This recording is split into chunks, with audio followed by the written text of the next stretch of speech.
India is getting richer every day, but people of India are getting sicker. हम हर साल सुनते हैं India is rising 5 trillion economy, digital revolution and what not. लेकिन एक सवाल कभी पूछा है, अगर लोग ही अनहेल्दी रहेंगे तो डेवलपमेंट किस काम की? नमस्कार, मैं हूं सुप्रीत कुलकर्णी और आप देख रहे हैं इंडिया अनप्लग्ड। आज हम बात करेंगे इंडिया की सबसे बड़े क्राइसिस की, वो है हमारा हेल्थ क्राइसिस। और शॉकर ये है कि इसमें गलती सिर्फ सरकार की नहीं, बल्कि हम सबकी भी है। चलिए शुरू करते हैं। आज के इंडिया में सबसे ज्यादा डेथ बीमारियों से नहीं बल्कि लाइफस्टाइल से होती है। Heart disease, diabetes, cancer, asthma, ये सब मिलकर इंडिया के 60% से ज्यादा डेथ्स का रीजन है। लेकिन सबसे ज्यादा शॉकिंग बात यह है कि सिर्फ सांस लेने से भी मौत हो सकती है। एयर पोल्यूशन से अकेला 1.6 मिलियन लोग हर साल मर रहे हैं। सोचो, अब सांस लेना भी अब सेफ नहीं रहा। और ये कहानी यही खत्म नहीं होती।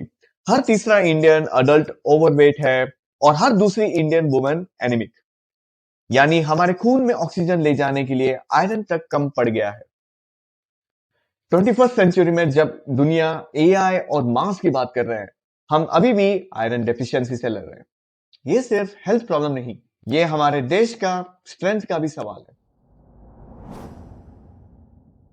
लोग आज भी सोच लेते हैं टीबी, मलेरिया और डायरिया जैसे डिसीजेस पुराने जमाने के, पर सच ये है कि भारत आज भी इन डिसीजों का सबसे बड़ा घर बना हुआ है।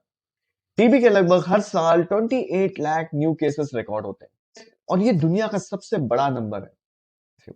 और हर साल लाखों बच्चे सिर्फ पुअर सैनिटेशन और पॉल्यूटेड वाटर के चक्कर में अपनी जान गंवा देते हैं।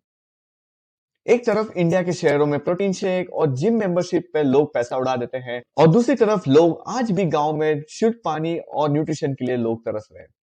यह है दो भारत की कहानी, एक जो ओवर ईटिंग और स्ट्रेस से मर रहा है और दूसरा भूख और इन्फेक्शन से।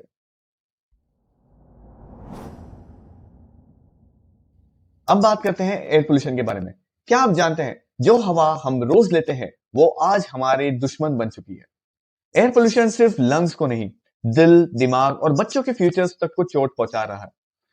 अगर हम 2019 के डेटा की बात करें, लगभग 1.67 मिलियन लोगों ने अपनी जान सिर्फ एयर पोल्यूशन की वजह से गंवाई है।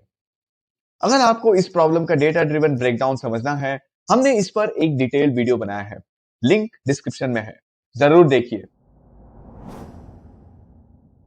चलो अब बात करते हैं सरकार की, क्योंकि हेल्थ सिर्फ पर्सनल जिम्मेदारी नहीं बल्कि एक नेशनल प्रायोरिटी होनी चाहिए।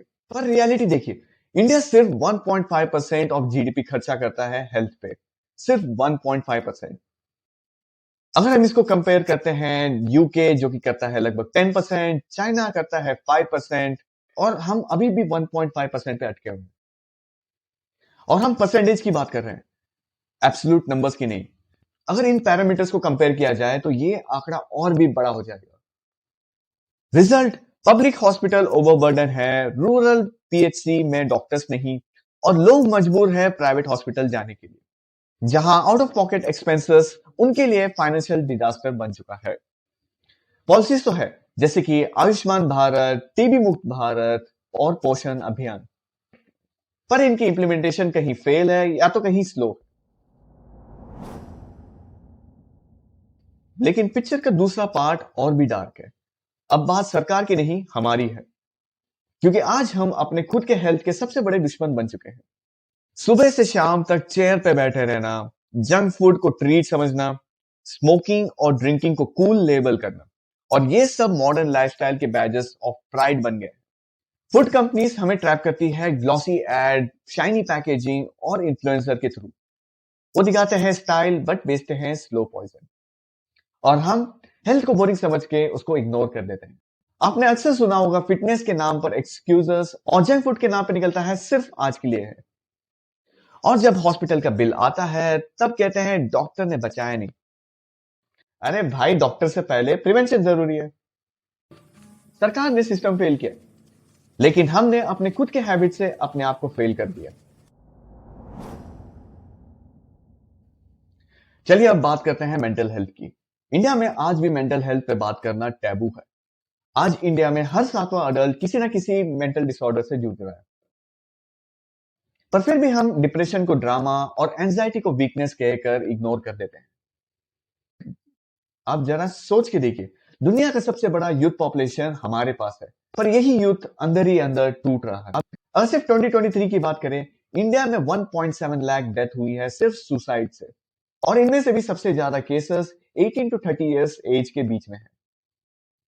यानी जो उम्र सपने देखने और देश बदलने की होती है, वो उम्र आज स्ट्रेस, जॉब इनसिक्योरिटी और सोशल प्रेशर के बोझ तले दब रही है। ऐसा लगता है कि हम भूल गए हैं कि मेंटल हेल्थ कोई लग्जरी नहीं, बल्कि हेल्थ का ही एक हिस्सा है। पर शुक्र है अब अवेयरनेस बढ़ रही है और बात शुरू होती है इस पे खुलकर बात करने से। अब सवाल ये नहीं है कि प्रॉब्लम क्या है, वो तो सबको पता है। असली सवाल यह है कि हम कब जागेंगे। गवर्नमेंट को पॉलिसीज और पब्लिक हेल्थ इनिशिएटिव्स पे सीरियस इन्वेस्टमेंट करने की जरूरत है। एयर क्वालिटी, न्यूट्रिशन और सैनिटेशन, इन सब पे बड़ा फैसला लेने का टाइम आ गया। लेकिन ये सिर्फ सरकार से नहीं होगा, बदलाव हर घर, हर इंसान से शुरू होता है। अगर हम चाहें तो छोटे छोटे आदतें बदलकर एक बड़ा इंपैक्ट क्रिएट कर सकते हैं। रोज थोड़ा एक्सरसाइज, लोकल और नेचुरल खाना खाना, स्मोकिंग और अल्कोहल से दूरी, रेगुलर हेल्थ चेकअप्स, और सबसे इंपॉर्टेंट, मेंटल हेल्थ पे खुलकर बात करना। क्योंकि इंडिया तभी स्ट्रांग बनेगा जब हर भारतीय हेल्दी होगा। अगर आपको लगा कि ये टॉपिक इंपॉर्टेंट है, वीडियो को लाइक करें, शेयर करें और कमेंट करें। इंडिया का हेल्थ क्राइसिस को सॉल्व करने के लिए पहला स्टेप क्या होना चाहिए? चलिए मिलके एक हेल्दी इंडिया बनाते हैं। नमस्कार।